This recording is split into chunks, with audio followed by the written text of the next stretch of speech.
Episode Loaded 9 Sport.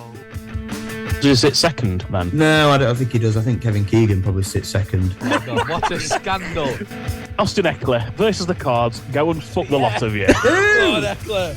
He's making me like I'm some sort of cameo, like I've come in and go, hand out the bag, England to win. Hello and welcome to episode 27 of Loaded Sport, where today we're going to be previewing the start of the Darts Premier League.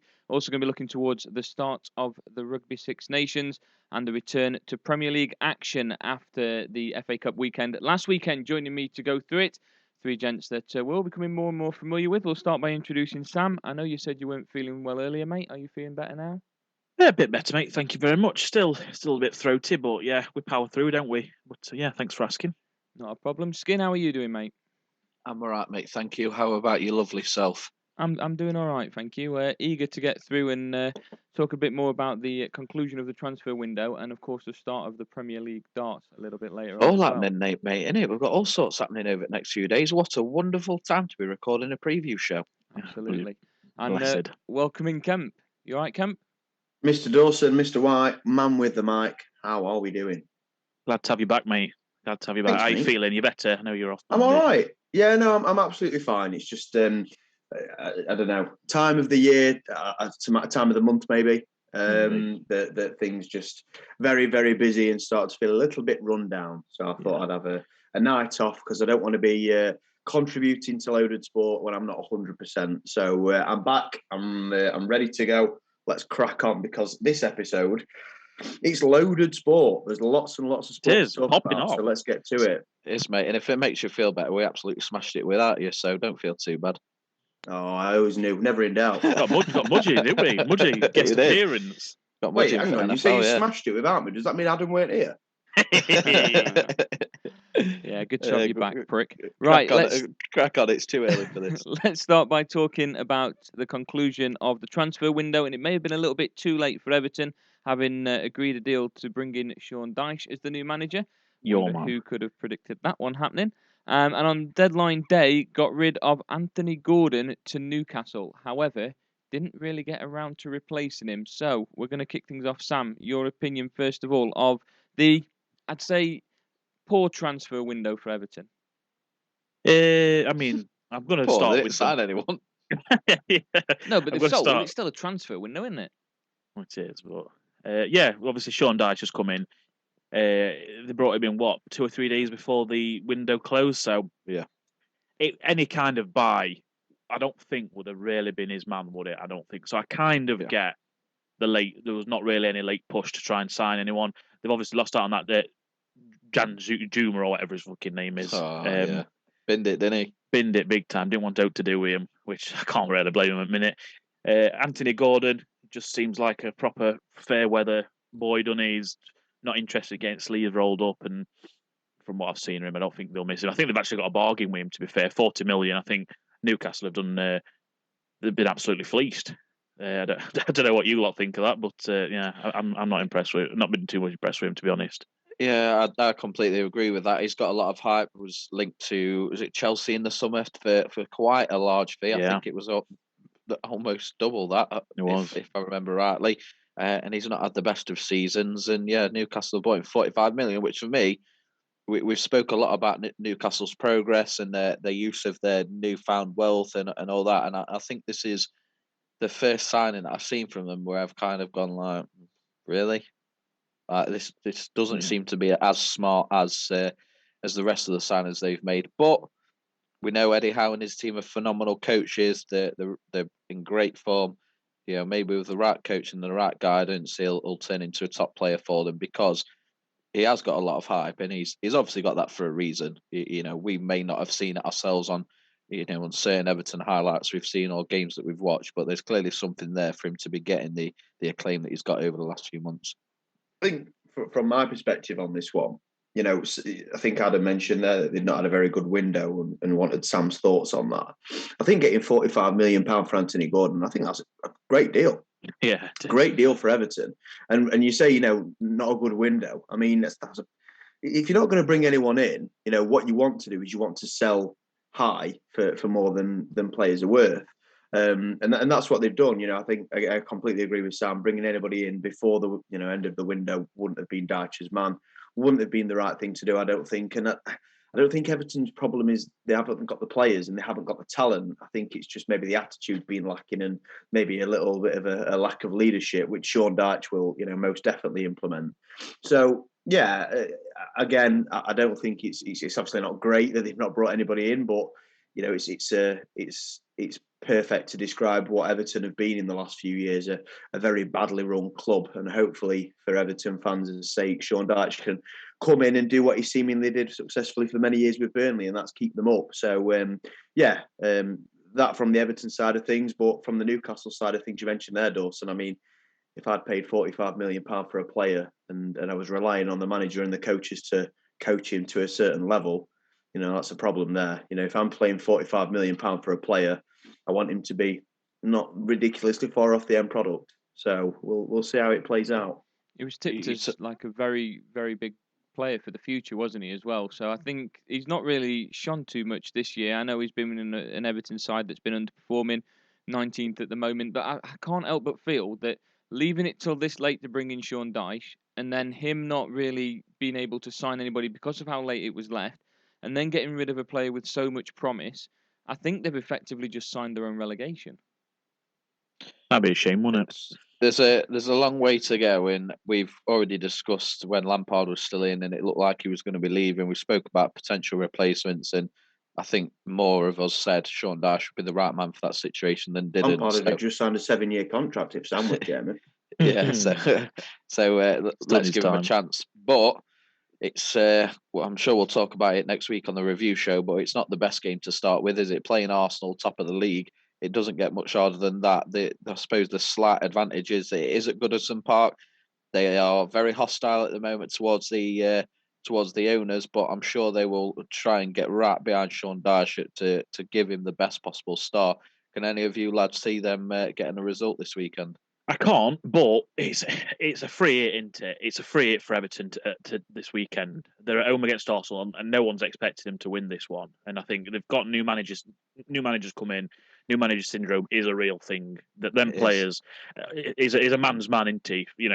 To say what's the cliche. And I think straight away he's going to come in and he's going to make an impact. Those that aren't pulling the weight, he will definitely. Probably grab that scruff at neck knowing him, yeah.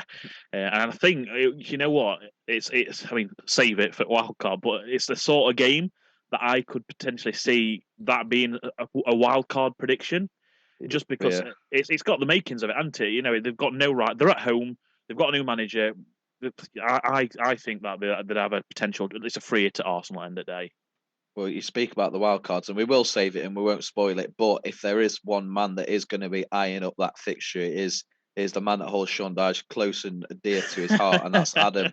Adam, obviously avoiding potential wildcard spoilers, but can you see them improving this weekend, or do you think the type of manager that Sean Dyche is, it might take him a couple of games to get into the rhythm and start potentially turning fortunes around? I think they've got no hope. And I know you guys have said that you think that there's potential that they could stay out of relegation with how Sean Dyche is going to turn things around there. And I am a fan of Dyche, but I'm wondering more of where can you see these performances coming from? Who can you see these performances coming from that's going to be able to turn the tide for Everton? Because at the moment, there's been a lot of players underperforming. Some just don't have the ability in general. And there's been a couple of signings maybe made by Lampard or before Lampard as well that you sit there and maybe question for Everton. And with all the turmoil going on behind the scenes as well, from somebody who's been in a similar sort of situation with their club, obviously different level, different competition completely, but in a similar situation, it puts players off wanting to go. So, like you mentioned at the beginning, Sam, about the transfer that fell through, maybe just took a look at Everton and thought, no, I don't want to be a part of that. It's a sinking ship from behind the scenes to on the field. I really can't see how Everton are going to get themselves out of this without that change of ownership. Yeah, I mean they've got a bit of talent. You look, they just haven't been playing well. I don't know. I'm going to say this now in case Jake listens and they're going to come at me after this because he normally does. I don't know what their injury situation's like to start with. So just looking through the team now, obviously they've got a couple of bits in. They've got Decore, they've got Idrissa Gueye. It will be obviously shows flashes here and there. Got that boy Pickford. Yeah, I'm talking more attacking options. Obviously, I said, don't know where they're going to get the spark from. Dominic I will Calvert-Lewin, point out obviously, they haven't really got any injuries. They've got Townsend out. Other than that, they're pretty much fully fit. Other than a couple of sort of fringe. So you mentioned there, Adam, and Sam, you probably you might touch on this, but you say who are they going to get a performance out of? Who are they going to get who are they going to get a turnout of, sort of thing. And I'm in no way am I comparing Sean Dyche to Erik ten Hag. Absolutely not. But under Ralph Rangnick, those exact same questions were being asked of Man United. Who's going to come in and get a turn out of these players because of the pitiful. But apart from Pogba leaving and a couple of players being brought in, obviously pivotal players, but then you've got Rashford playing absolutely out of his skin, and Shaw playing out of his skin, and these players that last season, couldn't lace, probably couldn't lace Everton players' boots, to this season, going really, really well. So I do think a changing coach and a changing leadership can have that dramatic effect on players. Whether Sean Dyche will have a turnaround that quickly in a matter of days and then beat the league leaders, perhaps not. But you say there who they're going to get a turnout of. We have seen in the past that when there is a change in leadership, things do change on the pitch as well. Otherwise, they wouldn't have made that change. So we'll have to see. It'll be very interesting. And I don't completely agree with Adam in the sense that there's absolutely no chance. Dawson's the biggest proponent of any given Sunday, and that's always the case in the Premier League. That's why it's so exciting.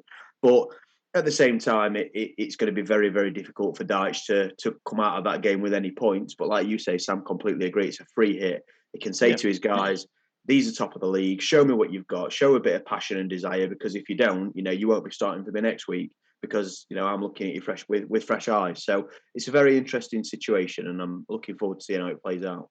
They've got an out and out number 9, haven't they? They don't need to worry about that. They just need to get him fit and firing. Dominic Calvert-Lewin. I know he's obviously coming back from a big injury layoff. If he starts firing, that's all a club that's down in the dumps need. They get one hitman up top who they look. He could solve a lot of their issues up top there. Do you think he's got the ability then to do that? I think so. I think so. I think he's easily got a 15 goal a season in him. I'd say Calvert-Lewin. Would you not? I'm not saying he's going to score 15 from now to the end of the season. I'm saying, as over a season, I think he could easily get a team of 15 goals. We've got to remember as well is that not so long ago, Calvert-Lewin was, tipped as Kane's second in command. Yeah. He was always behind Harry Kane in the pecking order for the England squad. So again, I've already made my feelings, fairly clear on Lampard and what I think to him as a manager and as a coach, and I don't rate him very highly at all. Bringing a new coach in who's experienced, who's proven to get results at that level. Are they going to get some out of Calvert-Lewin? As an England player, isn't it? Big number 9. Yeah. Big number 9. He's had plenty of them at Burnley. Looking at Chris Wood. Chris Wood, side-eye Chris Wood. But yeah, as an England fan, I'm hoping that he gets a tune out of Calvert-Lewin, because Ivan Toney, an informed Calvert-Lewin and Harry Kane wouldn't be a bad 3. So we'll see, and fingers crossed Dyche can get a tune out of him and other players going forward. I hope they do stay up. I know I've said that I don't think they will, but I hope they do, because I'm very much, like you say, I'm like a dinosaur with football, and Everton, of course, having never been relegated out of the Premier League, and if I remember rightly, never actually relegated. The worst type of person you are. You're probably one of them people that says Bournemouth don't belong in Premier League and Swansea didn't belong. Newcastle too big to go down. No, mate, no. It's not. I don't say that, but of course they've never been relegated. So for me, mate, if they're not good enough, they're going fucking down. If they're not good enough, obviously Adam's fucking primed for a spot on top. You shut up and fucking listen. Shut up, Ken. Of course, if they're not good enough, they're going to go down. But of course, having never been relegated, it's nice to see them sort of sides being able to stay up. And no, I'm not a person that says Bournemouth don't belong. It makes it sweeter. Fuck them off. Yeah, I'm with Kemp on this. I won't mind seeing him go down, to be honest. Sorry, G. Right, okay. My head fucking hurts with you guys sometimes. Right, let's move on to the listener lock-ins and the wildcard skin. In just a few moments' time, we're going to get things underway with the listener lock-in. But who is it that's going to be joining us? It's Dan Malloy joining us this week. Big Derby fan. He's a Titans fan. Up the fucking Rams. Come on. He wants to talk a bit of golf for you, Kemp, so I'm sure we'll have plenty to talk about, as well as the main... Not bother then. As well as the main event of the week, which is our locks, scorers and wildcards.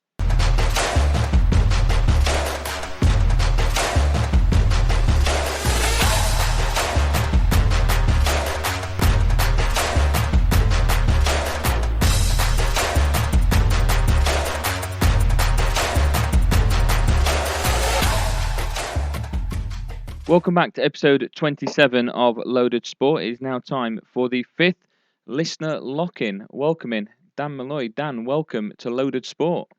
Nice, thanks for having me. Delighted to be here on the rocket ship that is Loaded Sport. Thank you very much. Start by telling us who you support and why.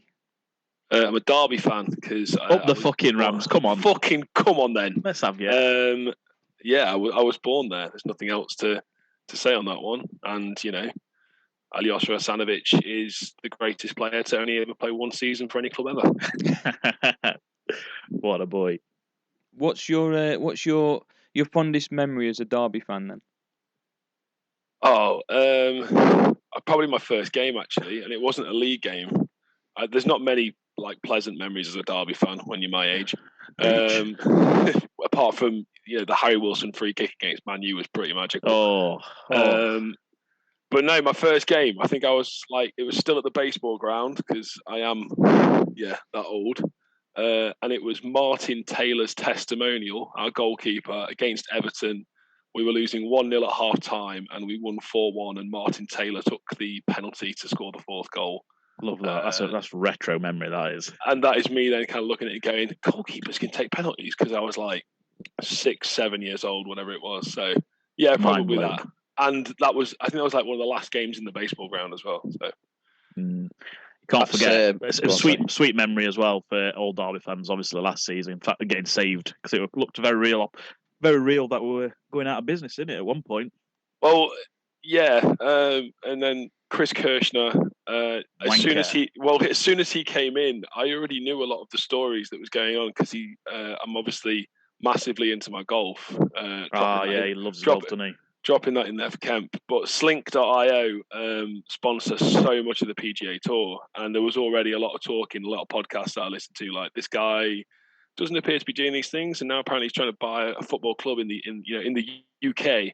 And I was like, oh shit, that's us. Please don't Derby. Please don't be Derby.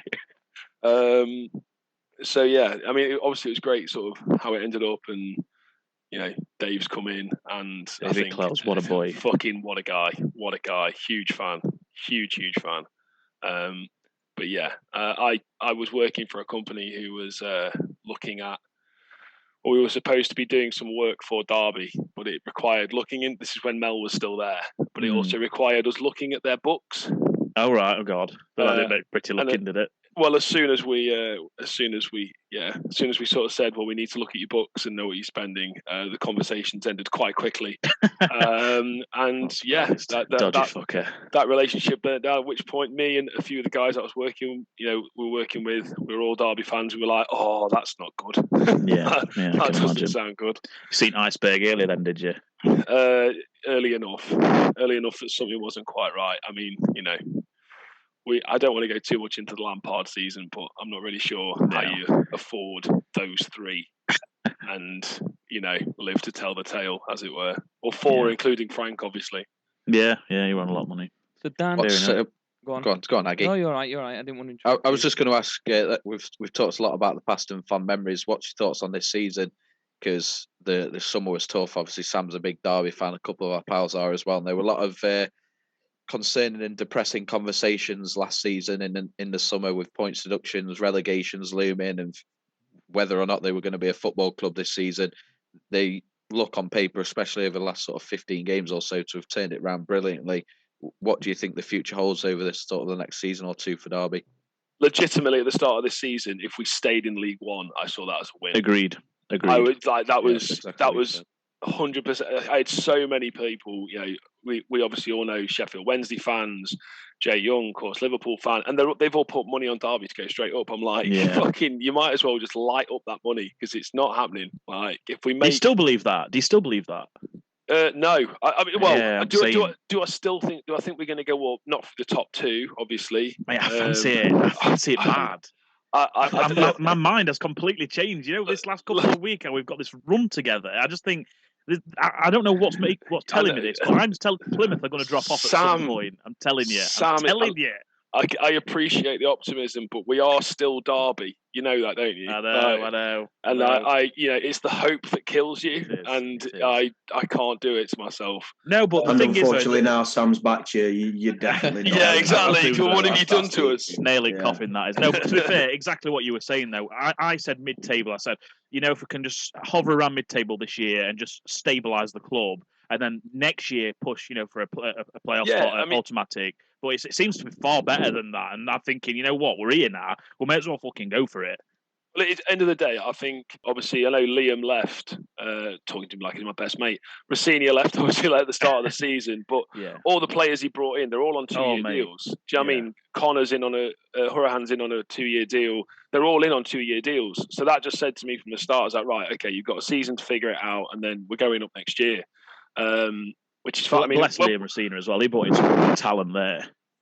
When we signed Conor Hurahan, I got a text message off my pal saying, "You've just signed Hurahan," and I'm like, "You are lying." He's a Villa fan as well. And he's like, "We have not. How have we done that?" And straight away, I went straight to, well, "No, we're not doing it again, are we? How much are we paying these people?" Worst.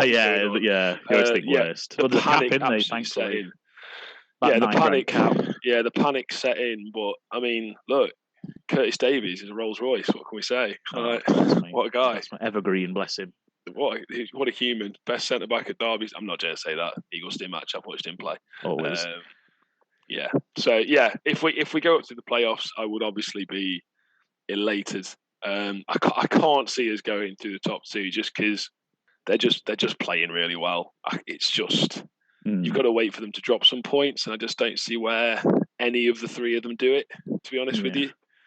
I think Ipswich will. I do think Ipswich will. They're in a bit of a fall a minute, but who knows? Anyway, Aggie, what we're saying? Are we getting on with locks? Yes, we are. So, Dan, you've got the high score of 2 to beat. 5th person to have a go. Are you confident?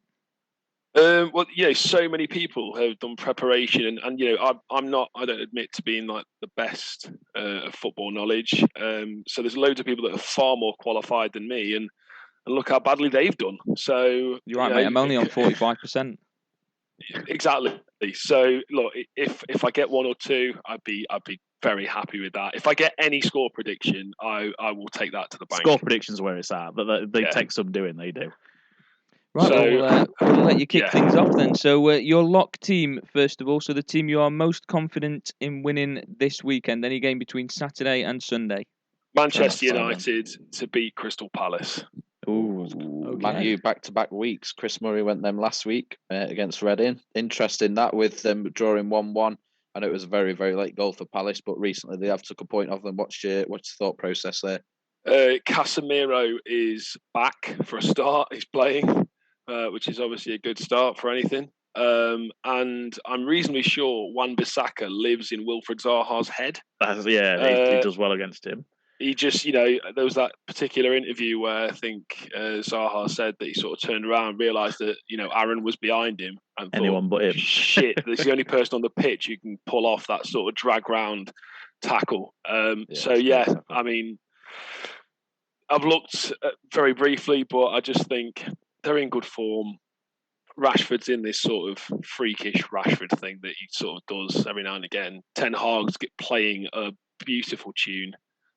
I am getting into the final of the Caramel Cup, as my wife calls it. I'm all over it. Nice. Okay. Happy days. Nice. Who's the wheel spat up first, Aggie? I have done the wheel, and first up is Skin. Every time you say Skin, I think Sam. Fuck's sake. I'm due with that this week. Well, originally I wanted Blackburn to beat Wigan. And I will be going with them in the last man. That's it, mate. I didn't realise, but I'm going to go with them in the last man standing because the other team that I'm going to go for has been picked by Chris, who's also in there, and that is Middlesbrough at home. You fucker. Sorry, mate. Middlesbrough becoming like a second team for you. Mate, Michael Carrick's doing bits. I don't. He is. If you want to know my thoughts, go to the forum, listen to previous episodes. It's been absolutely phenomenal. Blackpool aren't in great form other than beating Forest in the cup. Middlesbrough. And won the last 10 league game, Blackpool. There you go. There's your stats. So Middlesbrough for me this weekend. I've not been able to go for them yet, despite bigging them up over the last few weeks. So yeah, Middlesbrough. Okay. That's one man gone. I'm up next, and of course you I know you said okay. I know you said earlier, Skin, you didn't want me to ruin any of the wildcard aspect. And the funny thing about that was the team that you mentioned that on was Everton, and I've gone for Arsenal to beat Everton as What my have we lock. told you about backing away games for fucking long? Look, and then you wonder why we get on it yet. No, I'll do it over and over again because I feel that confident that Arsenal are beating Everton this week. No, it's not only with the first game of Sean Dyche. Yeah, the last time Everton beat Arsenal at Goodison Park was 6 years ago. And Arsenal That's not have only that long lost ago. I twice. thought you were going to say like 1978 or something like that. 6 years ago. 6 years ago. Oh, right. 6 years ago. Only played each other 8 times. Yeah, but then you've got to take into account how badly Everton are doing this year, how well Arsenal are doing this year. I'm giving it Arsenal. Well, there's a very strong whiff of Nottingham Forest about all this. I tell you. It fucking No, it's completely different. You're not, Nottingham Forest. It is different. Listen to it different. fucking flapping that. No, Adam, it is different. I'm I'll tell you why. Sorry, Dan. We're usually time. much more cohesive, professional than this. No, Apologies. absolutely not. Absolutely not. I don't think we are. Times. I've listened every week, mate. You fucking know. Yeah, it's full of shit there. Fuck's sake. Sam, you normally back all these in a little acca, right? Not only is he picked an away team again, which we know we don't want, he's picked the fucking early kickoff on a Saturday, which is the biggest no-no of a Saturday accumulator that there ever is. The funny thing is, I'm not even sorry. Yeah, I'm not go to backing the it. betting shop, Sam, just so you can screw up your bet slip when he ruins it. Yeah, just take it into his face, just scrunch it in his face. There's too many unknowns. Too many unknowns. Come on. First game for Sean Dyche. Like, get me in that dressing room. Fire me up, Sean. Fire me up. As a Chesterfield fan, you don't think he's going to get a turnaround? It's unbelievable as well because he's been banging his drum for the last 5 weeks. How good a manager he is. Honest to God, it's been horrendous to listen to, and I've had to put up with Dyche dick riding, and then you go and do this at your first chance. Judas. Quite frankly, for Chesterfield. I'm fine with it. I'm fine with it. Put yourself out of your misery, mate. Who the Everton. fuck's next? Unfortunately, you. Get in. Right. So I've got a choice of 2 here because I did pick 3 because I wasn't sure if I was going to get stolen. So it's either the Championship or the League One, and I'm going to lean into... Go on, good Derby. No, I'm not. I never ever back Derby. I'm going to back Bolton at home against Cheltenham. Bolton 5th in League One, Cheltenham 18th. Bolton won 3 out of the last 4. Cheltenham have lost 4 in the last 5. So, yeah, Bolton at home. Obviously, they're competing with Derby. I think they're on the same points a minute, but Derby got a game in hand. So, yeah, I'm backing them to see out a dub over the weekend. Okay, so good pick. And it's absolutely delightful that you haven't picked Derby County, Sam, because that's exactly who I'm going to be picking. No. Yeah, absolutely. Yeah, Derby County, as we've discussed, are in fine fettle at the moment. Paul Warne, I think I said to you, Sam, at the time, it was a good appointment. You did. And it has proven to be so. And I think they'll cruise to 3 points this weekend. So Derby County are my pick. I like it. As much as I love it, I will say, I hovered around them for a second and I just looked at Morecambe's form, They've won 4 out of the last 5. Morecambe. They have, but they're fucking shocking away. Levels, mate. Levels in the game. All I'll say is this, Sam. Change Derby for, say, Plymouth. No chance. No, because I purely back mine on recent form. And Morecambe, for me, would have been a prime wildcard pick because I look at that recent form. I always go straight to our bottom half at table, see who's been putting a few wins together. I would not have touched that game. You've also got to say, though, Sam, you've got to look at it from the other side of the coin. Apart from the West Ham game, which was obviously in the Cup, Derby's last home game was against Bolton. They won. Barnsley before that. They're flying. They are flying. Accrington at home, they won. Cambridge, they won. Forest Green, they won. So, again, Morecambe have got are in good form. But Derby's home form is outstanding, and Morecambe's away form, like Dawson said, is pretty pitiful. So I'm going to back the Rams for the weekend. Fair enough. Okay. So Dan, your scorer for this week? I hope he's playing. But if there's one person to certainly put a bet on, then it's going to be Ivan Toney to score against Southampton. Yeah. I nearly went Brentford as my lock, actually. But... yeah, Ivan Toney. Love betting on Ivan Toney, and so do all of his friends. Nice. Allegedly, sorry. Yeah. Allegedly. Don't want a lawsuit. Allegedly. Legal reasons. So, Kemp, your scorer for this week? Yes, scorer is one that I struggled with ever so slightly. I don't know. Haaland is usually my sort of safe option, but Spurs away, Conte against the big sides, he's always a bit tricky. No Conte, is it? It's badly. Yeah. Oh no, I forgot about that. Well, get well soon, Conte. But yeah, it's still a difficult game, to be fair. Away at Spurs, you never know what you might get. So I am going to go, and it's a tricky one, but I'm going to go with Marcus Rashford to score against Crystal Palace. Getting backed a lot lately. Yes, and it's hardly surprising as to why. You know, as Dan said, he's going through a ridiculous purple patch at the moment, and Palace in recent times they've not looked ridiculously secure at the back, and Rashford I think will punish them, especially at Old Trafford. So Marcus Rashford is my pick for scorer of the week. Okay, strike while the iron is hot. That's it. Is it me next? Yep, it is, mate. Well, I am going to go for my boy, who I seem to back every single week. And if he's there, I will take him every single week. I'm boring. It's Erling Haaland, and it's the only time I ever get a tick. I'm backing him. To you yesterday, Skin. I had two lined up at score and a backup, just in case it went. I can't believe Haaland's still there after first pick. And my backup, I've not even needed him. So, yeah, I'm going Erling Haaland to score at Spurs. Okay. I'm going to go, and I know I've just slated you for being a bit boring by going for the same guy for consecutive weeks. I'm going to go with Charlie 4 consecutive weeks, is that right? I don't know how many. I meant 4. I thought you were literally saying 4 consecutive weeks. It wouldn't surprise me. Me neither. I'm going to go with Charlie Austin for Swindon against Newport. That is even worse than mine. Why is that Erling worse? Haaland is understandable. Exactly. No, At least he's been fucking bagging. What? Charlie Austin scored 3 in his last 2. Bear in mind, I know that doesn't sound like a lot, considering he's only played 2 games since returning to Swindon. Is against 19th in the league Newport. Yeah. Who conceded 5 in the last 3. How many did he score when you backed it? The game got postponed, okay? Not then. No, because the game didn't play. You can't count that if he didn't play, can you? You think you're special. Fuck off. I'm going with Charlie Austin. There you go, Skin. Aggie, you used to be so professional when we started. We've really bought it out of him. You've broken me. Yeah, good. Absolutely. So I am going to go with a player playing for Sam's Lock in Bolton. He is my first choice this week, so I'm glad he's gone. I actually had 3 prepped and none of them have gone. Nice. But I'll go with my gut feeling, and that is Dion Charles for Bolton. Solid. He's in fine form at the moment. He scored 3 in his last 4. The only game from that 4 that he didn't score was that away loss at Derby. So yeah, again, strike while the iron's hot. Bolton are in great form. I did consider them for my lock, but I'll go with Dion Charles for my Ray Charles' brother. That's the one. Nice. So Dan, on to the wild card. My wild card is going very much against the grain. I'm firing from the hip here, guys. It's all part of the wild card, mate. I'm looking at West Ham to beat Newcastle away. Ooh, It's a wild card, that. They went to the semi-final. They won comfortably. They went out. They got drunk. Of course they did. They're Geordies. Yeah. You're calling it, yeah. Bruno is, not going to be around. It's all very tenuous, and David Moyes does these things sometimes. And West Ham are just that team. Jared Bowen just slipping into a little bit of form.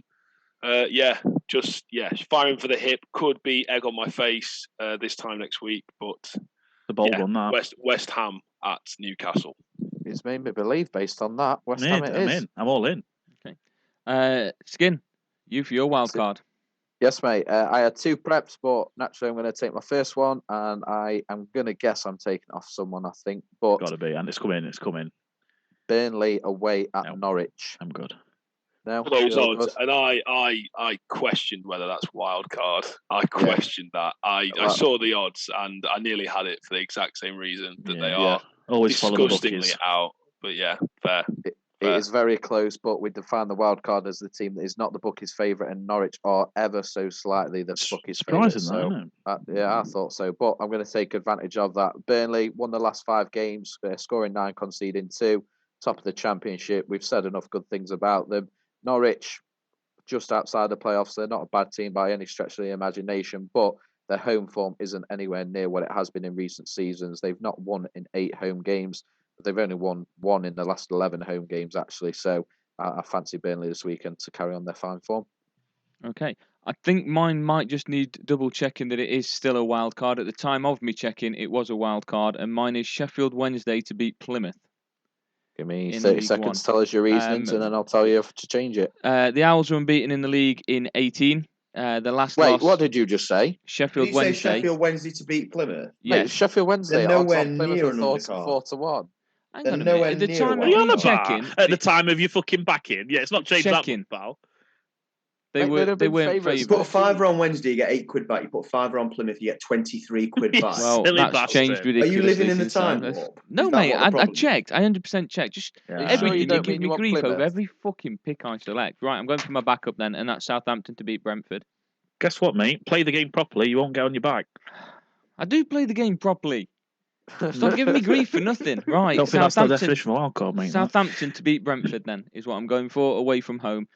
I just think Southampton, with their slight turn of form and confidence, I think they've got a little bit about them. And against Brentford, it just seems like one of them games that's set for an upset. So I'm going Southampton. Speaking of upsets, are you okay? Does that one count? Am I allowed that one? I start fucking crying then. Right, is that me next? Yeah, it's you. Right, I am going to go for you Wolves to beat Liverpool. That's a lovely one. Yeah, it's a bread and butter pick, isn't it? It's just the popular wild card to go against Liverpool this year. So Wolves to beat Liverpool. It's 17th versus 9th. Liverpool have won it last 3 Prem games, so I'm going to go for Wolves to compound that misery for them. Interesting. Okay, so Kemp. Yes, hello. I am going to back Leeds United away at Nottingham Forest. Forest have just played a second leg in the League Cup and unfortunately been dumped out. I think the heads will be a little bit dropped after the result over 2 legs. I think the owner of Nottingham Forest made a very clear point when they got promoted to say we don't just want to stay up, we want to be winning trophies, rah rah rah. And to be proven how far away they are from that type of thing, that I think heads may have dropped in the camp. Leeds are a bit of a funny one. They're a bit of a strange side, and I actually do think they're very capable of producing a wild card here and there. And I think due to the levels of fitness in the Leeds camp, as opposed to maybe the Forest camp, who might have tired legs, I'm going to go with Leeds United to cause a bit of an upset away at Nottingham Forest. Okay. Wow.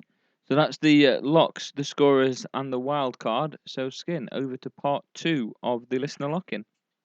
Yes, Malloy, as you know, there is a possible 6 points up for grabs. 3 of those from the usual lock scorers and wildcards, and the other 3 from the score predictions that we mentioned earlier.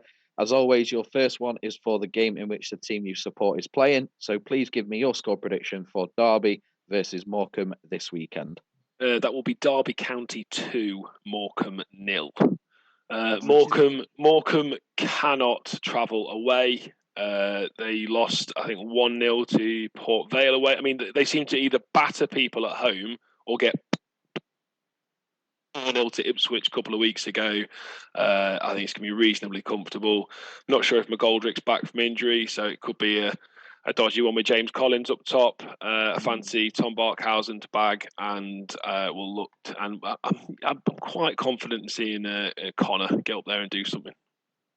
Interesting. Second game is the game that we've mentioned already. It is the return to the Premier League of Sean Dyche as Everton face Arsenal. That would be Everton 1, Arsenal 1. Ooh, there we go. Sean Dyche, have them organised. He's had a lot of stick from some Everton fans that don't want to see him there. I do think the guy's class. I've been lucky enough to meet him on a few occasions, and yeah, he's. That's got 1 all written all over it for me. Nice. He's in that category with your Ian Holloways and Neil Warnocks and Sam Allardyces of characters of the game that could sit and talk to all night, isn't he? But he kept Burnley up for how many seasons? I mean, that was his entire job with no money, and he kept Burnley up. I just think that's a really good appointment from Everton. Really good. I agree. And I think as well, with a little bit of extra cash, we might actually be able to see. I know he has a very organised style, but I think he can play. He can have people that play football. I think he's just got his hands tied at Burnley.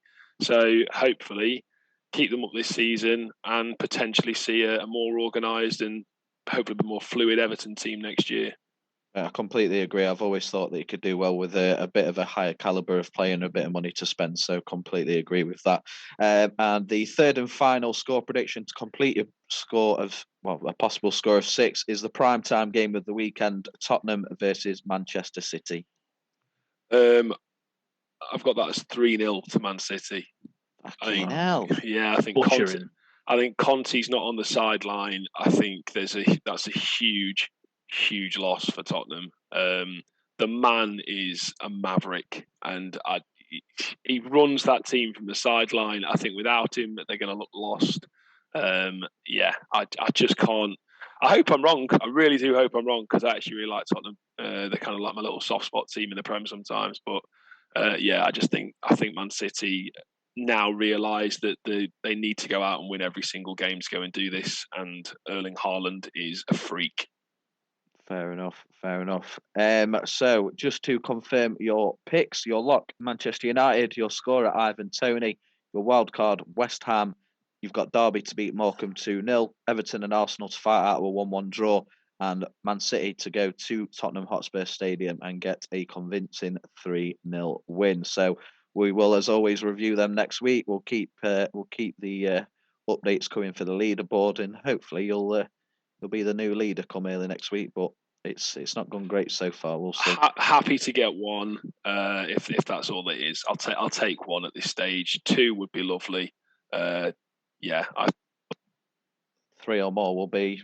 Genuinely thought your man from Glasgow last week, when he called out exactly the type of match that the Arsenal Man City was going to be, the scoreline and everything, I just sort of sat there and went, okay, he's more qualified than me. So, if I can get on par with that, I'd be quite confident, quite comfortable with that. More than happy with that. Now, just 2 questions before we go. The first one is golf related. I know you're a massive golf fan. Do you want to tell Kemp how your game's going, and he can reply accordingly with how his game is going? Trending in the right way, Dawson. Trending in the right way. We're sat at we came down handicap wise last year to a solid 12.3. We are looking to get into single figures by the end of this season, and hopefully be scratched before I turn 35. So we'll see what happens. New drivers are out, so I can already hear my credit card just shouting at me, saying, weeping in the shower in the fetal position. Exactly. Just saying, look, this could be an expensive few months, but we'll see what obviously happens from there. Yeah, how's your golfing life going, Mr. Kemp? It's in its infancy compared to yourself playing off 12. I've been playing scratch fairly soon. I've been playing 4 years now. Yeah, well, I think this is going to be my 3rd year, so I'd say I've been playing consistently for about a year and a half. It's going pretty well. Towards the back end of the summer last season, I started struggling a little bit, and I think I sort of overdid myself, and I don't know, I was getting into bad habits and struggling a little bit. So I've been having some golf lessons in the last few weeks. They're going really well. The guy down at my local club, South Chesterfield, so that's going extremely well at the moment. Upward trajectory, as is yours, so that's good news. And we have got a golfing holiday lined up for the summer, me and a few of the boys, and we're going to Spain. So getting the game where it needs to be to get out there and play some decent golf. But yeah, just getting that consistency down is the big thing for me now. Getting that pre-shot routine ready to go, and getting some consistent distances with my clubs, and ready to hit the course this season properly and see where we go from there. Not about your hits, mate. It's about your misses. Just remember that. There you go. Getting that consistency and getting their misses down to a very, very bare minimum. Hit me up. I'll take you around Walton. There you go. I don't think I want. Is it a tough course, Walton? The 8th is really fun.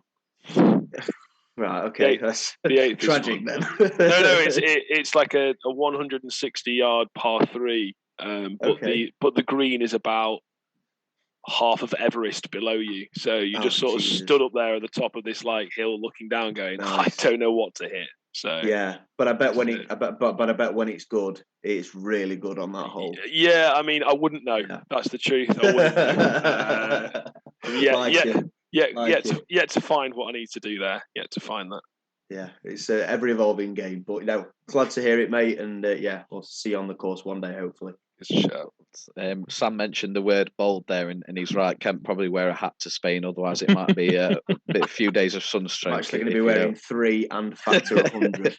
I think he meant bold as in like a bold prediction, but I'm just in right. case you didn't hear the sound advice. But anyway, Malloy, it's been a pleasure having you, mate. Looking forward to see how successful or otherwise you are this weekend. We're going to close off with the same question that we have asked and will ask every single guest that joins us throughout the rest of this season, and that is, who is your sporting hero and why? Tiger Woods. It's between him and Alyosha Asanovic, quite frankly. But Tiger Woods in the year 2000 did things in professional golf that will never be achieved again by anybody of any sort. He's just the pinnacle. Like he's above everyone. He's above everyone. You look at his stats; it's freakish. Big advocate for adultery, are you? Look, Oh, he's wow. probably, mate. I get it. From a personal aspect, probably not someone to but from a sporting aspect, what that man can't do with a golf club, unless he's obviously wrapping it around his missus's head, allegedly. Allegedly. Or wrapping his car around a tree. Yeah, less allegedly on that one. But I mean, to come back from what he even did the first time round and then go and win the Masters in 2019, the guy's just built a bit different. There's something not quite right. On the back of that then, Dan, on the back of that, you mentioned coming back from what he went through and winning the Masters. Do you ever think he wins a major golf tournament again? If he can walk around it, yeah. Big if at this point. Yeah, look, if you put him if he could ride round in a car and that was okay in professional golf, then he's just got a long way to go. I mean, you still look at his swing and he's making changes to it, and he still looks butter. Yeah, he just can't walk. He can't walk the course. You can't say no because it's Tiger. No one saw it happening in 2019 after the injury he took then. He has this insane way of surprising you. But if you put a gun to my head and asked me to bet my mortgage on it, then I would say no. Based on that, Tiger Woods is a new one, but you can't argue it. Again, Malloy, pleasure having you, mate. Good luck this weekend, and we will be back shortly to preview the upcoming Six Nations tournament. Cheers, Cheers, Go Titans!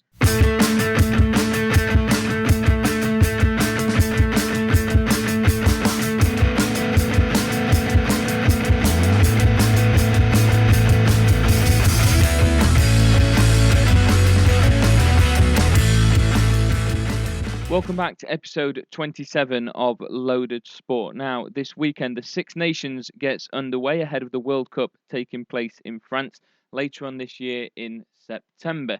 We're now going to start looking towards the Six Nations. The holders, France, prepare to get things underway in their opening game against Ireland. Skin, what are your thoughts?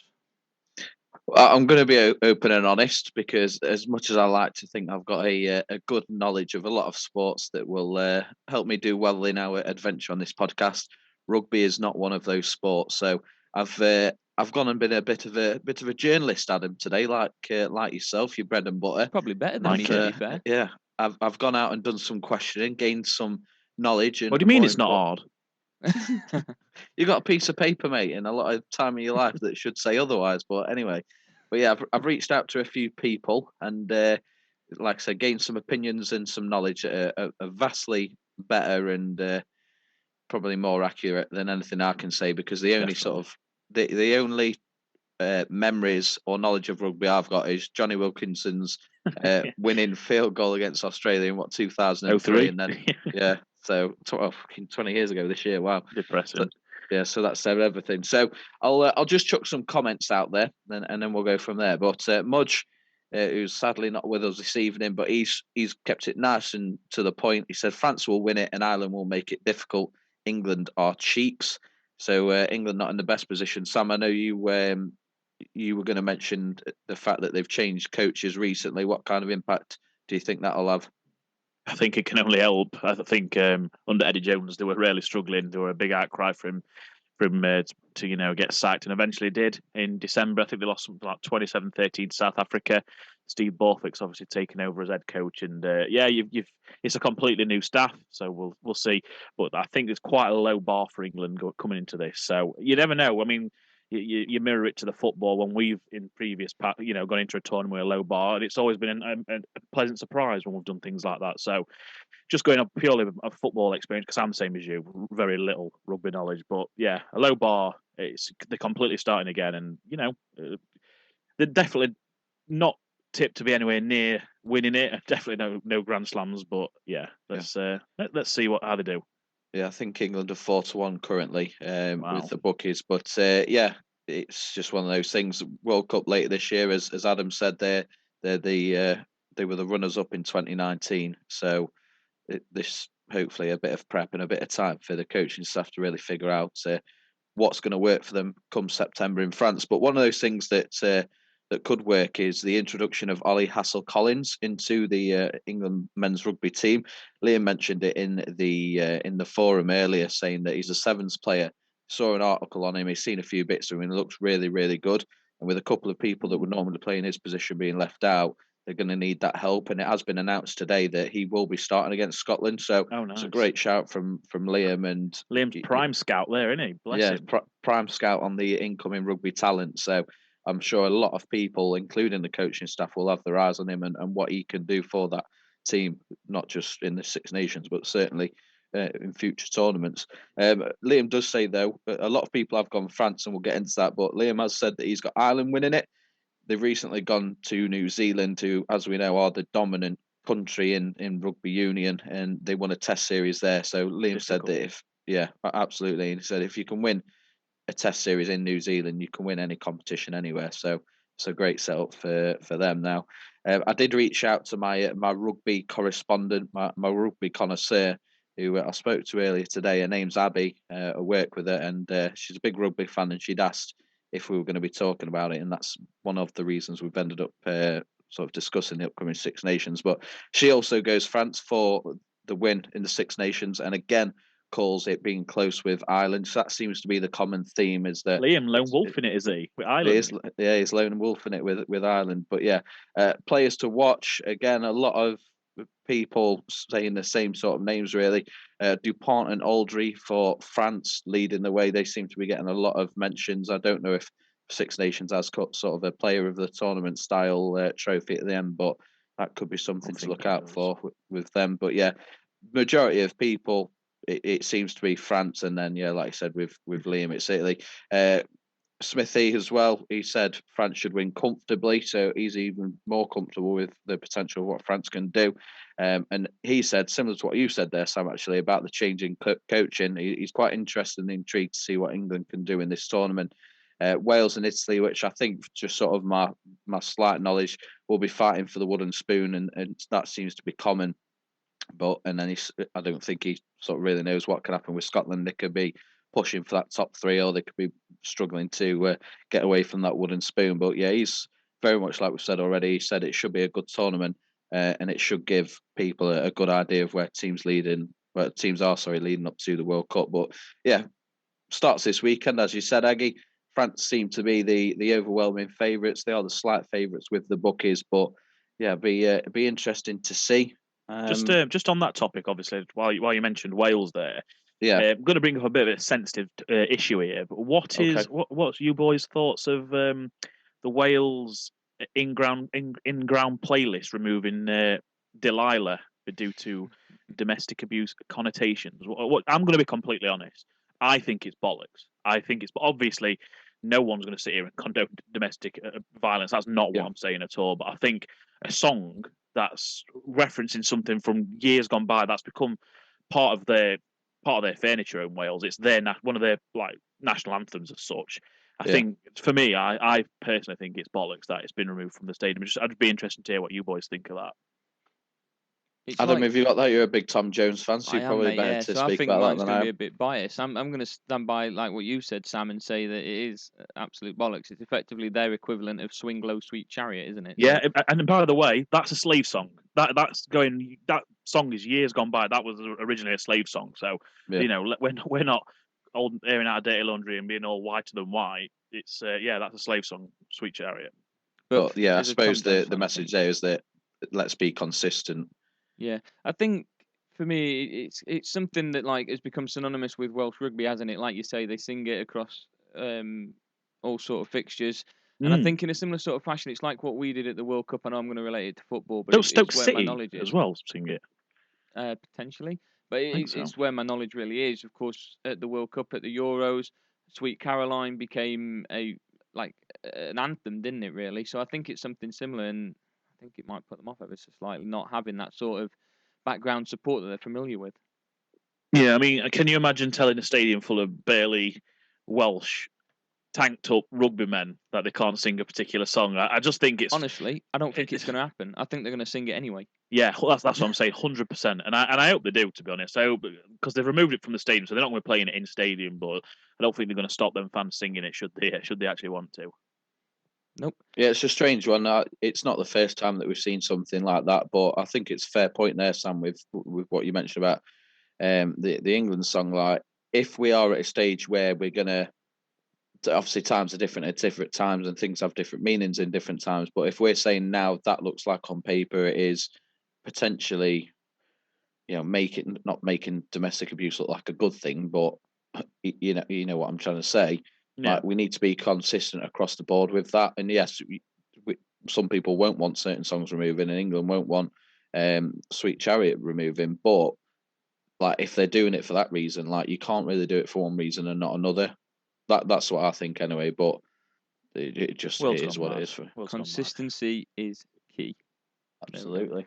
Right. So, who's your predictions then, lads? If you had to put we've done it before for Hearts and everything. Put your name to a team.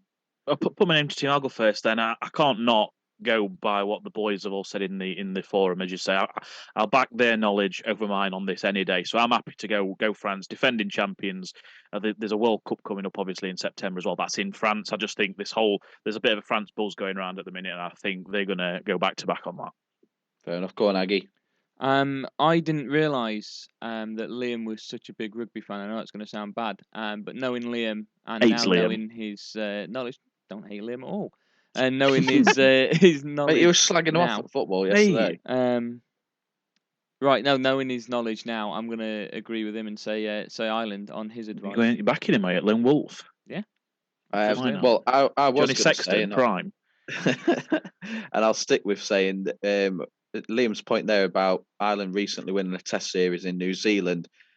We all know Jonah Lomu, what an absolute beast of an athlete back in the day for New Zealand, and it's always, you don't have to have a great knowledge of sport to know that New Zealand rugby union team are one of the most dominant teams across all of sports. So I'll take that little bit of knowledge, that little stat, and I'll back Ireland also for winning the Six Nations. Oh, is it? Is it? Yeah. Surprised me, that one. Like it. Okay.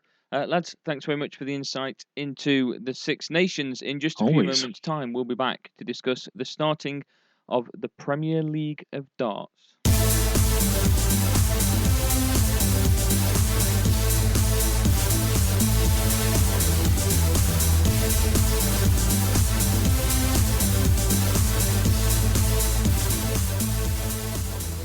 Welcome back to episode 27 of Loaded Sport. We're now going to move on to talking about the start of the Premier League of Darts.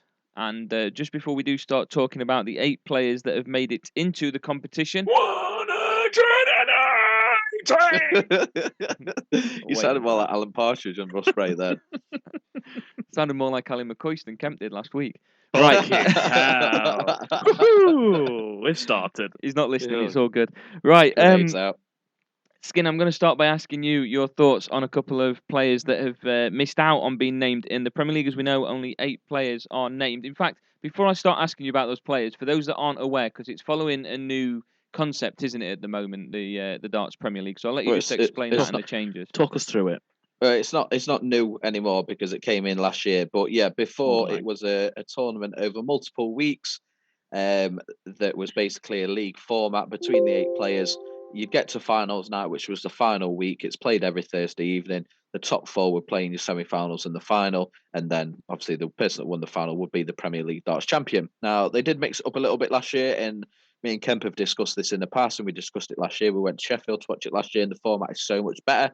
With it being a league format in the past and spread out over multiple weeks, naturally, like any league system, you're going to get so far down the line where 1, 2, maybe even 3 players have got nothing to play for. So it did kind of kill the vibe a little bit, sort of the second half of the season, once you were having matchups where players didn't have anything to play for. So now it's still the same league format. It's still played weekly, but each night is its own tournament.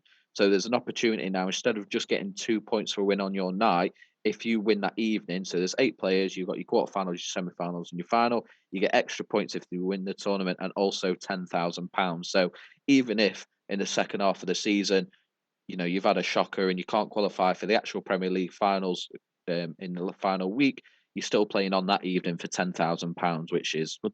Well, who wouldn't play for £10,000 for 3 short games of darts, across a few hours? So yeah, it mixed it up, made it so much better last year. It's and they've continued it into this year because it was such a success. So yeah, it's a great decision that they made to make that change. And I can speak to that as well, because I attended the Premier League of Darts when it was its old format twice, and then obviously attended the Premier League of Darts in the new format. And it's so much more exciting on the night when you've got every single game means something. So when you went on the first game, did you go to one of them dead rubbers, what Dawson just mentioned? There was one on every single show. Oh, right. Okay. On both the shows that I went to it anyway, because obviously at the start of the season, there isn't that. But, both the shows that I went to, they both had a couple of dead games on them. Even games where, you've got 2 players, playing for nothing against each other. Everyone treats it as toilet break. More like a it was a piss break spot, but at the same time, it was the 2 lads were just having a bit of banter, throwing some darts, and the atmosphere. You can tell they were playing because they had to be there, but the heart weren't in it. Exactly, and you can tell when they're on it and when they're not. But yeah, as Dawson mentioned, we went last year and to the new format, and it's so much more exciting. It's so much better, and like I say, every game means something. So a fantastic change they've made, and I think it improves the format no end. We're fancying it this year, boys. Darts. Yes, mate. I'll fancy going. I'll speak to you later because I've had a conversation about it, but obviously it's not really great content to talk about it now. But you mentioned there, Aggie, about the players that have been selected this year, and there has been a bit of controversy. Sam, you mentioned it after you saw the announcement and dropped it in the chat, but the 8 players that we've got are Dimitri van der Beer, Johnny Clayton, Michael Smith, Michael Van Gerwen, Peter Wright, Chris Dobie, and Nathan Aspinall and Gerwin Price. So the controversy there around certain players missing out. So your Joe Cullens, who was runner-up last year, your Luke Humphries, who won the most tour championships last year, current world number 5, absolutely fantastic.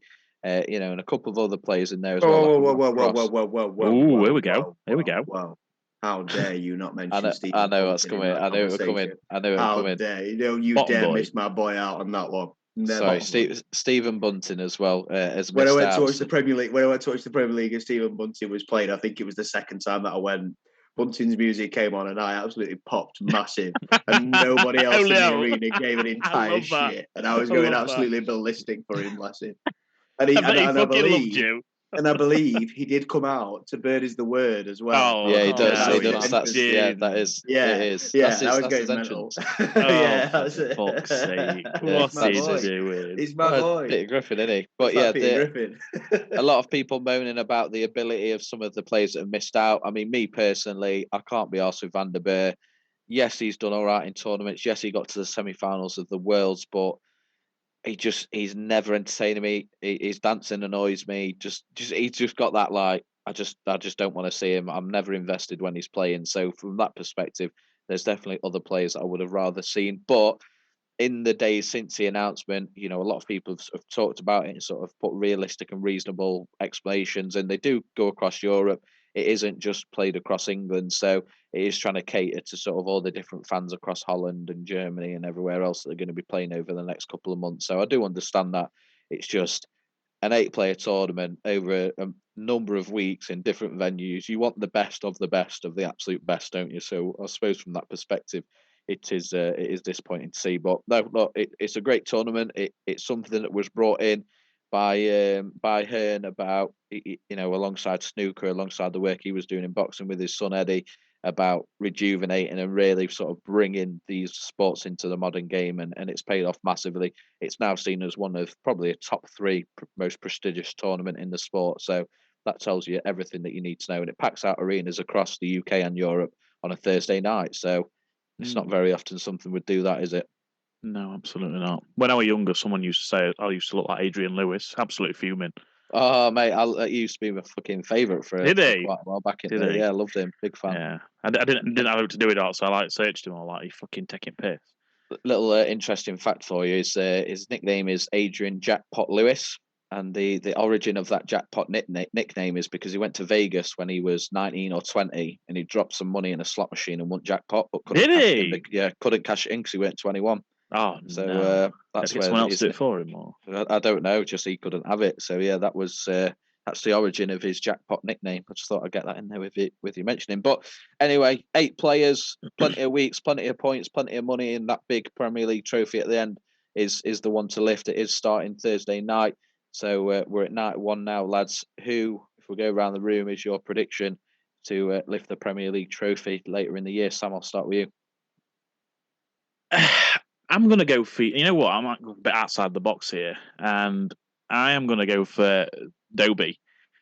Okay. I think he's been playing really well of late. Obviously, he won the Masters, is that right? Yes, he did, yeah. Just this last week, yeah. Still a bit of a noob at this. He's been in some fine form, and I think going a bit outside the box rather than going for the conventional 4 favourites. That's I'm going to back him as an outside. Tell you chance. what, if you are backing him, mate, back him because he's 25-1 currently to win the Premier League. So get him backed, mate. Absolutely. Wow. Newbies have won recently in the last 3 years. Glenn Durrant and Johnny Clayton have both won on. I'm not saying he's not my pick. I'm not saying Sam's wrong. No, I'm just saying I'm not saying you're saying that. I'm saying to Sam it's not the worst pick in the world because newbies have won the tournament in the past. Okay. While you're there, mate, who are you picking? Who are you backing? I'm going to go with the ultimate heel of darts, and that's Gerwyn Price. I'm going to back him to win the Premier League. I believe he won the Premier League night that we went to watch the show. In Sheffield, I don't know. Van Gerwen's he's been a little bit shaky at times, and it wasn't more evident than in the World Championship final. He struggled under the bright lights, which he hasn't tended to do in the past. And to be quite honest, I think Michael Smith is going to have a little bit of a hangover from the World Darts Championships. Well, I watched him. I watched him in the Masters. I was saying to Dawson earlier. Obviously, Dobie beat him in it was the semi-final, and it were all over the place. Struck him 40s left, right, and centre. Who didn't look good. And I hope it's not a case of Michael Smith's, his entire goal for his darts career was to win the World Championship. Yeah, sad, so now he's won the World Darts Championship. He's not maybe putting in the same effort. I don't want to speculate, and I don't want to say that he's not. He went straight to Bahrain, and I was saying to Sam, he went straight to Bahrain and won. I think he's just ready for a bit of a rest. He did tweet recently that he had just been. Obviously, he put so much. It's not the most physical of sports, isn't it? But it can be mentally draining, especially positioning. No, but when you're spending 6-7 hours a day on the dartboard, it's mentally draining as well as physical. Yeah, and it was his 10th major tournament final, and he finally got it. That would have had such a massive sort of emotional drain on him. So he did say that he was ready for a break. So that's probably why. Yeah. And again, going back to Gerwyn Price, I think this format suits him. Because Gerwyn Price really, I know it might sound stupid because he came out with the headphones on his ears. I think he was in the World Championships when he did that to drown out the noise. But he really gets into the spirit of it, and a lot of the time he's in enemy territory. But he gets into the spirit of it, and once he wins a game, he's a real momentum player for me, Gerwyn Price. So the new format does suit that. So Gerwyn Price is going to be my pick. Aggie, what about you? I've decided to go with Peter Wright. Eventually, I was looking over a couple, but I'm going to go with Peter Wright. He's always seems to be there or thereabouts when you're talking about world champions, don't you? In different darting competitions, he finished runner-up 6 years ago. I know he's kind of looking back quite far now, but this is his 10th consecutive time at the Premier League, and I think it's time for him to go that one step further and win it this Great time entrance round. Music as well. Great entrance music. Your favourite. Drums to the head. Well, I've obviously got the pressure of backing up my World Championship prediction with Michael Smith, and you lads have picked 3 different people. So I suppose, am I going to pick a fourth, and we're all team someone individually, or am I going to back one of you? And I'm actually going to go it alone and say Michael Van Gerwen will lift the Premier League trophy. He is a man that won his first Premier League title 10 years ago this year. He has won 6 Premier League titles in total, and he has won 5 out of the last 7 Premier Leagues. And something you said there, Kemp, about Gerwin Price was going to be one of my reasons, is that the format, it's quick, it's get the job done, do your job, see you later. And I think that very much suits Van Gerwen. Not that the longer format doesn't, with the success he's had in the Grand Prix and the Worlds. But yeah, I think Michael Van Gerwen, he got so close in the Worlds, very frustrated. He usually bounces back very quickly when he suffers defeat. So I think this is a perfect opportunity for him to win yet another Premier League title. I think he's got that incentive as well, hasn't he? That if he wins this, if I'm not mistaken, that, like you say, this will be his 7th, which puts him as the lone wolf ahead of the pack, overtaking Phil Taylor on his 6 Premier League championships as well. So Lewis Hamilton, Michael Schumacher situation in it. But Sam, you've gone for Chris Dobie. Kemp, you've gone for Gerwin Price. Adam, Peter Wright, and I've gone Michael Van Gerwen. So we've all got major underdog there, haven't I? Yeah, big time. With let's see in May. Debut, mate. Anything can happen. One of us can. What I would say on what Adam's just said there, though, about Phil Taylor's Premier League of Darts record. Let's not forget the Premier League of Darts was conceptualised in 2005. Yeah, towards the back end, weren't it? Let's be fair. Phil Taylor's my favourite dart player of all time, record-breaking, history-making, 16-time champion of the world. Get back in the box, Adam. Shut the fuck up. Carry on. What? Don't ever just fucking insulted him. Just very out quickly, for me Kemp. today, and I don't know why. We've covered the Premier League now, and we've put our names to a player in a prediction. But Kemp, very quickly. Yeah, Phil Taylor was, as we know, he was phenomenal. Let's not say otherwise, and he won everything that there was to win a lot of times and more than anybody else. But the level of caliber of player these days, put Phil Taylor in today's sport, how well do you think he'd do? Yeah, he wouldn't do well at all. Absolutely not. Shit, yeah. But you look not shit, but he wouldn't have won anywhere near as much as he won when he was in his pomp. But you look at that, it's the same with every sport. You look at mixed martial arts, for example. You put, Matt Hughes in today's welterweight division, and he gets crucified every single time by every member of the roster. You put Pele in one of today's football teams, and he gets crucified on every level. So that just happens in sport over time. The standard increases, but you've only got to measure somebody by the opponents that they came up against. And I honestly think what Phil Taylor achieved in his career, he's the greatest darts player of all time, and it's by it's by such a distance that I think he's the best player in his sport. And I think he's further out than anybody else in any other sport. Better than I think Tiger. He's the clearest GOAT in any sport. No, it's got to be Tiger, surely. No, I'm not sure. And I think Tiger's the closest person to him, most definitely. Save this for the summer, the biggest GOAT of their individual sport. Oh, that's a great conversation. Hashtag save it. Hashtag save it indeed. Aggie. Yes, lads, thanks for your predictions. Look forward to seeing just how they go through the course of the Premier League. In just a few moments' time, we'll be back to discuss the National Football League.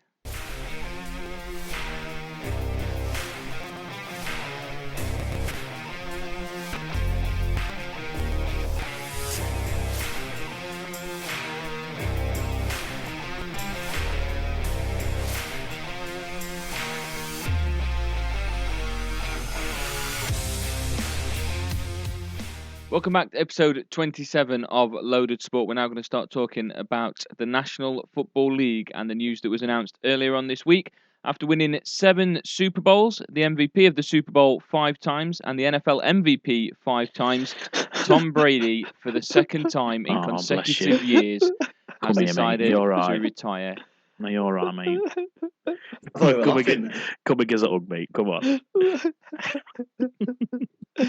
Tell you what, it's a sad day. Saddest day of my life. We don't need to give Brady. Yeah, Dawson doesn't need to give us a hug, and Brady don't need to give us a hug either. I'm sure he's been looked after well by his daddy, Eli Manning. Hey, saddest day ever, part 2, you mean? Yeah, part 2 indeed. He'll Yeah, be back very in true. 7 months. The sequel. Menth. Okay, Menth. Nice. Skin, I'm going to let you take it away, aren't you? He's your idol. Can I let someone else go first, so I don't talk about all my love and then it gets absolutely shot down? Okay. You're on a positive note. Yeah, can we end it on a positive? I mean, I think it's so natural Kemp starts, isn't it? I mean, his boy's fucking is absolute kryptonite. Got his number. Yeah, bless his heart. That's his input. That's it. Seven rings. He is. Yes, we had him in our back pocket twice. I'll remind you. But yes, 7 rings. He's got to go down, in my opinion, as the greatest NFL player of all time. It's quite simple. He never had a less than a top 10 defense. Yes, he had a system that was absolutely bob on and perfect for him, and a coach that was perfect for him as well, and an unbelievable setup. Yes, he was proof cheating. Well, yes, he was proof cheating numerous amounts of times, but ultimately, in the end, he still achieved what he achieved, and 7 rings speaks for itself. So, although Eli Manning is still and will always be his pappy, he is the greatest of all time. And if I was a big Brady fan, I would probably get him tattooed on my body somewhere. But I would make sure that if he is tattooed on my body somewhere, that he's probably in the right uniform, because it would be really embarrassing if he wasn't. I'll take over from here because I know if we want Dawson to finish last, bless him. You know what? I mentioned there about cheating, obviously, and there was always a dark cloud over him in New England, especially towards the end. And I think it was the best thing he could have done was leave New England and just show everybody, show twats like myself, that, you know what, I didn't need to do any of that. And the fact that he didn't do any of that. I think he wouldn't have got the punishment if he didn't. So let's be fair. So went into Tampa Bay. Mate. That's fine, mate. I have. Went into Tampa Bay and has elevated every single person around him. Proved that, as Kemp rightfully said, he is the GOAT. If he'd not gone to Tampa Bay, I personally would have probably still, and I think Kemp would have been the same, had that little niggling thing against him that is a cheat, is a system QB, he needed Belichick, and his moves has completely nipped that argument in bud. So no, fair play to him. He is the GOAT for that reason. Completely agree. And I'm in the exact same camp. Before he did go to Tampa Bay, there are those questions hanging over him. It's like, yeah, he's got the amount of rings that he's got, but there's all these problems, all these questions. The setup was perfect for him, but when he went to Tampa Bay, they were a bit of a joke and a laughing stock, and he won a Super Bowl with them not so long after. So that sort of solidified him in my mind as the GOAT. So I'm glad you've said that as well, Sam. Aggie, what's your thoughts? I've only watched him for the last 4 years. I only saw him for, I believe, 1 year as Ag knows it was pure Tampa Bay. That's it. That's it. That's all I know him as. But as a journalist, typically I look at the stats, and the records he holds stands far above that of many others. And it's going to be difficult to claim anything other than he is the greatest NFL player of all time. And I don't think he's retiring. I think he'll be back again in 7 months. He said last year he was retiring, and look where that got him. Don't you buy it? I don't buy it, no. Oh, wow. I think he'll be back. I think that video seemed quite genuine. Well, so did the heartfelt message last year. I think the thing is with players... It was a bit sanitized for me, I thought, last year. It was a bit polished. I thought the video, I know I've cut you off and I do apologise, but I think the video he released, I think it was very raw of him, and I think it were a perfect send-off. It were a bit emotional, and for me, it sent very genuine. I really can't see how he goes back. He looked like a fucking idiot now. If he goes back if he comes back again, you think all of a sudden it's Brett Favre all over again. Oh, he's retiring. Is he not retiring? Last year's was a farce. Last year's was a farce because there was so much speculation. As soon as the season ended for him, the speculation running rife.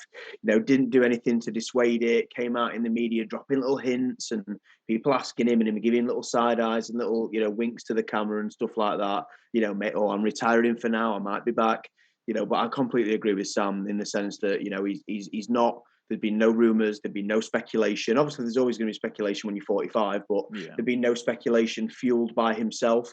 And then to no build up, just randomly on Twitter or on his social media pages, just him, nobody else, on the beach, making that emotional speech. yeah, in my opinion, I completely agree, Sam. He's done, and if he's not done, then he needs to have a serious word with himself and people around him, because it's time to be done now. That was a perfect. You've had 2 send-offs now, and in my opinion, that was the perfect way to do it. So leave it at that. I like the finish on a high. You win the Super Bowl and then you retire, and I felt that would have been nice to just ride off into the sunset. You've got your records. You've done a great job to change the game and be a generational talent for the game as well. Step away. But the thing is with people, when you've got that sort of ability, you don't really know when to step away. And I think although he has stepped away for now, he's going to look back on it and maybe miss it a bit down the line. And who knows, he might come back. You might be absolutely right. And I know obviously at the moment everyone's looking at it as you are correct, and he is retired. But I don't buy it at the minute. It's done. Skin, take us away, mate. Take us away. It's done. He's 45 years old. Let's not forget that last year's announcement was tarnished slightly by the fact that it was leaked before he had the opportunity. Yeah. This year, Absolutely. yes, there were rumours, which are always going to be again 45, down year with books, blah, blah, blah, blah, blah. So I think him having that closure, him being in full control of that situation is different. Also, his personal life with the separation from Giselle over this last 12 months, we don't know the ins and outs. We can only speculate on what we've seen. And a lot of that speculation is that him coming out of that retirement, she was a big advocate for him retiring, spending more time with the family, him then going back on that. A lot of reports say that that put a lot of strain on the relationship, and was one of the main causes to why they eventually announced the separation. So this time round, it's a hell of a lot different to what it was 12 months ago. And for me, yeah, he's done. I would love with all my heart, and I will probably shed a tear if it is announced that he will retire as a Patriot, doing the classic one-day deal. Robert Kraft has come out in the last 24 hours saying that he would absolutely love to do it, and he'd do it tomorrow if possible. So I've absolutely no doubts that there's going to be at least some kind of conversation about getting that done. But yeah, that for me would be the ultimate closure. Everyone that knows me knows what I think of him. He's unbelievable. Top of my bucket list was to see him play at Gillette Stadium before he retired, obviously assuming that he would never leave the Patriots. And the game that I finally went to at the end of 2019 was his last regular season game as a New England Patriot player. So I could not have timed it any more perfectly. I got to do what I wanted to do. And yeah, what a career. I can't see, I know all the talk about Mahomes and what he'll do, but I can't see anybody reaching the number of rings that he's reached. And a lot of records that he's set will stand the test of time, or at least our lifetime anyway. So yeah, what a man, what a player. And as good as Greg Olsen has been this year, I am looking forward to the insight that he'll provide on Fox coverage next season and for the next 10 years. Well said. Well said, Skin. So that brings us to a nice end. That is all we've got time for this week. Lads, thank you very much for joining to go through the locks. Best of luck to Dan Malloy as